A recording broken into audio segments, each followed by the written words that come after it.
Баршаңызға қайырлы күн. Бүгін сіздерге отбасыма ұнағаны сонша аптасына міндетті түрде бір рет жасайтын осындай керемет хинкали тамағының рецептімен бөлісетін боламын. Өте оңай, өте жеңіл жасалынады.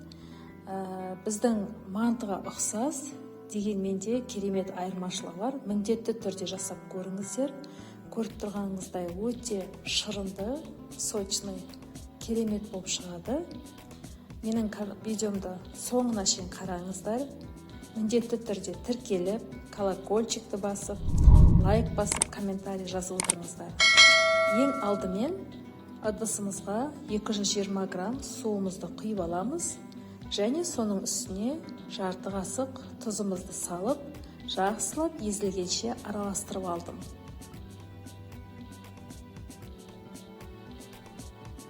Осы дайын болған суымызға електен өткізіліп дайындап қойған 500 грамм ұнымды салып, тығыздау етіп қамыр елейміз.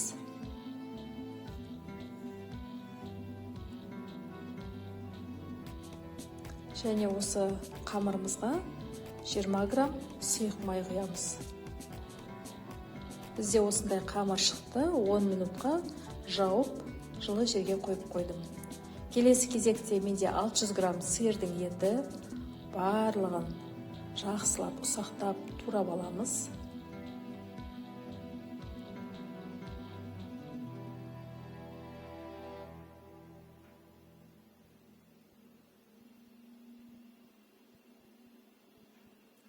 Ұсақ етіп барлығын турап дайындап аласыздар.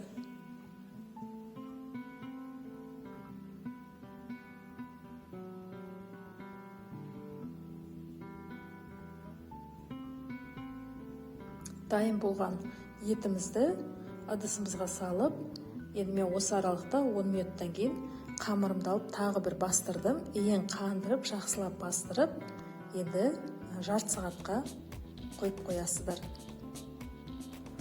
Келесі кезекте мен етіме салатын майымды, бұл малдың майы, 100 грамм майымды, сонымен қатар 2-3 үлкендеу пиязымызды тураймыз. Менің пиязым алдын ала басқа ыдысқа сығып суын шығарып алған болатынмын. Және менде приправа зира, қызылбұрыш, паприка қосылған осындай приправаны салдым. Етім тұздалған, бұрышталған, сондықтан салған жоқпын тұз бұрышты. 20 грамм сұйық май құйдым және 20 грамм жылы су құйдым. Барлық салмамызды осылай етіп жақсылап араластырып дайындап қоямыз.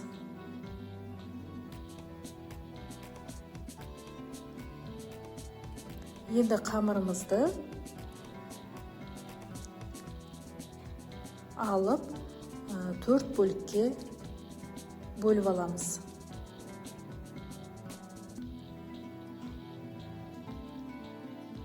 Осындай етіп бөлінген қамырларымызды видеода көріп тұрғаныңыздай барлығын домалақтап дайындап аласыздар. Және де 25 граммнан, енді мен көз мөлшерімен бөлдім, 25 граммнан осындай етіп домалақтап дайындап қоямыз. Менде салмам дайын, қамырым дайын, менде 31 түйір шықты. Осы енді дайын болған қамыр мен салмадан хинкалиімізді жасап бастаймыз.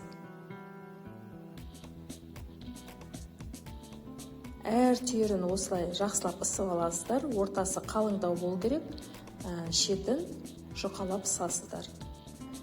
Осы қамырымыздың ішіне мен 20 граммнан салмасын салдым.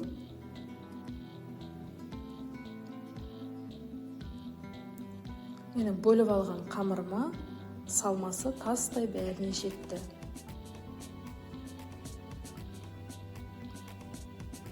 Енді хинкалиімізді осылай жақсылап түйіп аламыз. Видеода көрініп тұрғандай, осындай етіп, әдемі етіп түйесіздер. Сіздерден тағы бір өтініп сұрарым. Осы қазан айында мен 4000 просмотр жинаймын деген мақсаттамын. Осы мақсатыма жеткім келеді, арманыма. Сіздерден өтініп сұрайын, менің каналыма тіркеліп, видеомды соңына дейін қарап, лайк басып, комментарий жазып отырсаңыздар, алғысым шексіз болар еді. Бізде осындай хинкали шықты, барлығын осылай түйіп жасап аламыз. Сіздерге әлде де жақынырақ түйу әдісін көрсетемін. Асықпай қарап алыңыздар.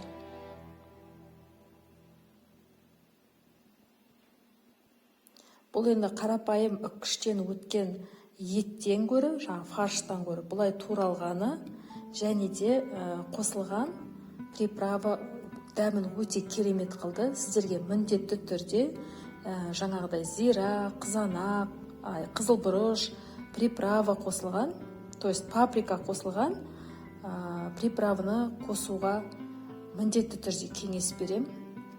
Әрине шамасына қарайсыздар, көп қосып жібермеңіздер. Тек қана жайлап қосасыздар, өте дәмі керемет болды. Міндетті түрде жасап көріңіздер. Менің отбасыма өте қатты ұнады. Жиі жасауымды сұрайды осы тамақты. Сіздерге де ұнайтынына сенімдімін.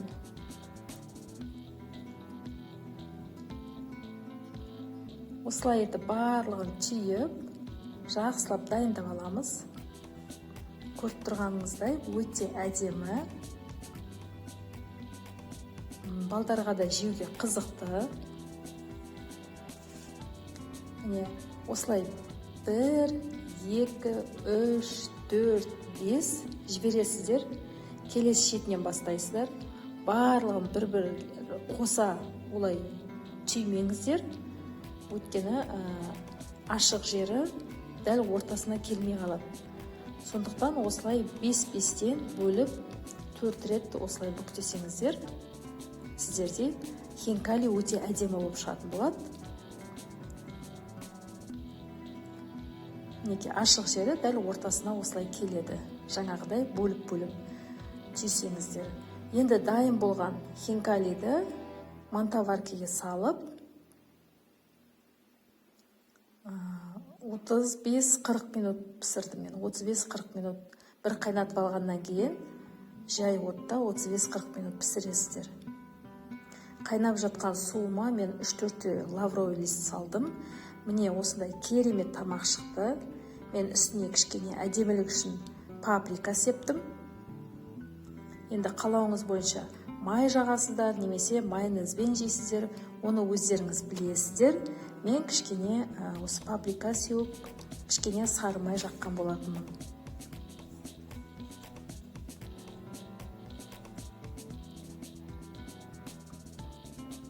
Міне осындай бізде өте дәмді, өте шырынды. Мен тіпті сіздерге қалай айтып жеткізерім білмей тұрмын. Сондай керемет хинкали тамағы шығады. Енді біздерше манты деп десе де болады, бірақ ол манты емес, одан өзгеше болады дәмі. Міндетті түрде жасап көріңіздер. Менің видеомды соңына шейін көргендеріңізге рахмет. Әлде де сіздер үшін жақсы видео салуға тырысамын. Осындай тамаша тамақтарды салып тұрам.